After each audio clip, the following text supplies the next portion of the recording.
Nakakita na ba kayo ng taong gagamba? Pues ipapakita ko sa inyo. Minsan lang ito magpakita itong gagambang ito. Lapitan natin at itatanong natin kung ano nga ba yung kinakain nila. Kuya, ano pong pangalan nyo? Yan guys, hindi na imik. Bali, ano nga pala yung apat ang kamay niyan, no? Kung makikita nyo. Nagchichinilas din sila. Grabe yung kinakain, no? Parang hindi siguro ito kumakain ng mga karne. Puro ano lang. Puro mga prutas. Try nating lapitan para makitaan natin yung mukha talaga nitong gagambang ito. Kuya, anong kinakain mo, kuya? Yan oh, ay naimik. Yan, naimik siya guys. Tingnan nyo yung kamay oh. Nakakaway-kaway kasi posible naman tong pambihira itong nilalang na ito. Kuya, taga saan kayo, kuya? Ito, sa puno. Bali dito nga pala sila guys na nakatira. Yan guys, maswerte tayo na nabidyohan nito. Nagpapabidyo kasi ito. Pero pambihira lang itong magpabidyo kasi nagagalit ito minsan.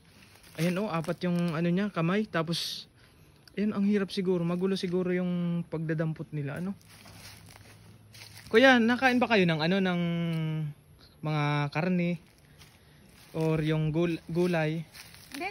Ay, hindi. Puro prutas lang po, Grabe na nakakatakot na ewan itong ito.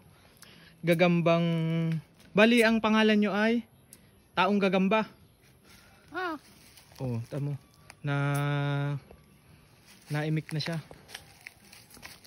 Ay, but may dala kasi ako ditong pagkain. Nakain ba kayo ng McDo or Jollibee? Kumakain ba kayo nun? Hindi kayo nakain ng mga ganun? Hindi. Mga prutas lang kinakain nyo. Yan guys. Bali dito pala yan nakatira sa rambutan. Yan oh. Kaya puro rambutan ang Mamaya guys, aakyat na lang ito sa puno at dun siya nakatira. Yan guys oh. Tingnan nyo. Yung kamay nila. Paano nga po yung kamay? Pagalaw-galaw ng kamay nyo. Ayan oh, tamo oh. Tamo guys, kung makikita nyo yung kamay oh. Parang ito guys, mabait naman itong taong gagamba na ito. Wag lang itong gagalitin, kumbaga ay sasaktan. Kasi pag nasaktan itong taong gagambang ito, talagang magagalit. Ayun guys, sila, parang may tinuturo itong isang yung kamay niya. Ayun, parang may tinuturo. Siguro pauwi na ito or pupunta na sa kanyang tahanan. Ayan, nagalaw yung paa niya. Kuya, po, ba't may nagchichinilas din ba kayo sa pag-akyat nyo sa puno? Hindi. Oh, hindi. Iniiwan nyo lang yung yung chinilas nyo. Pwede ba akong lumapit ng kaunti para makita lang yung mukha nyo? Or Bawal.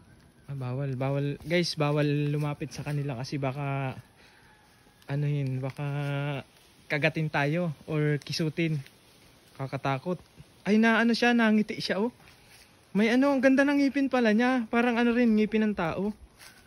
Ayan oh, nangangain ng rambutan.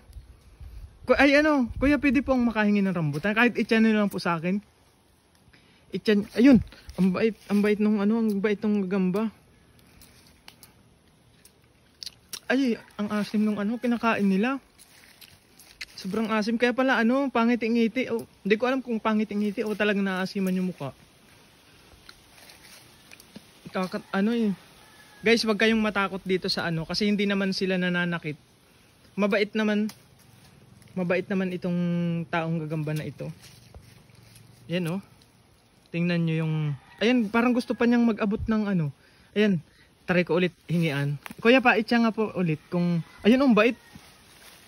Mabait pala itong na ito, taong gagamba na ito. Ayan oh. Naaasiman na yung mukha niya. Pero lapit lang akong konti kung pwede lang, wag niyo akong dadambahan. Uy, wala. Nagagalit. Bawal talagang lumapit ng baka sakmalin ako o kasi ang ganito kasing mga taong gagamba ay masyado silang may tawag dito. May may pantusok.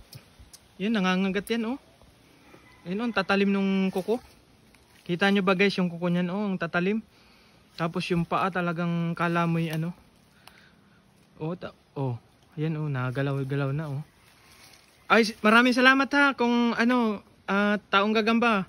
Salamat sa kooperasyon nyo. Salamat at nagpa-video kayo. At yan guys, napakabait nitong ano. Wag lang kayong lalapit kung makita nyo man ito. Minsan lang ito magpa-video at swerte natin na nabidyohan natin itong gagamba na ito. Yan, pupunta na ako. Ingat kayo dyan. Akit na kayo sa ano nyo, sa tahanan nyo. Dito na ako.